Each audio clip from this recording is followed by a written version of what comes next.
Sa ika-4 na pagdinig ng House Good Government and Public Accountability, araw ng Martes, November 5, nadagdagan pa ang bilang ng mga opisyal ng Department of Education na umaming nakatanggap sila ng envelopes na may lamang cash mula sa tanggapan ng dating DepEd Secretary na si Vice President Sara Duterte.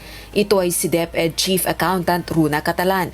Sa gitna ng investigasyon ng Kamara sa paggastos ng confidential funds ng OVP at ng DepEd, iginiit ni Congressman Jude Asidre, House Deputy Majority Leader, na hindi ito patungo sa pagbuo ng impeachment complaint laban sa Vice Presidente.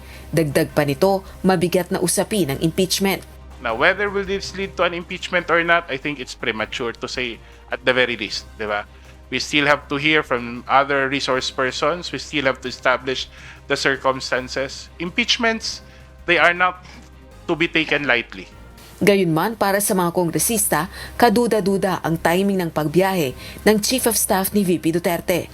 Kabilang ang Chief of Staff ng OVP sa tumatangging humarap sa House Panel Probe sa kabila ng ilang beses ng imbitasyon.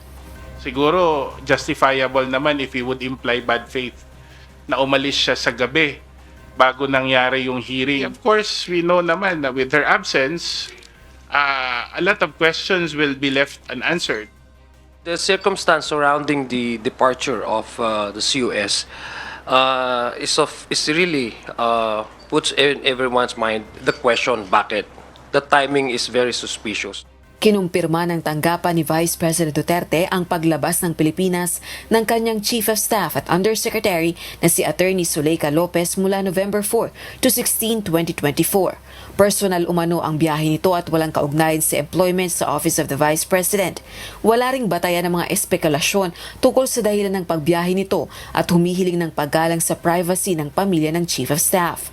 Pinuri naman ng mga kongresista ang desisyon ng Senate Committee on Finance na i-adopt ang ginawang pagbabawas ng House of Representatives sa panukalang pondo ng tanggapan ng pangalawang Pangulo para sa taong 2025.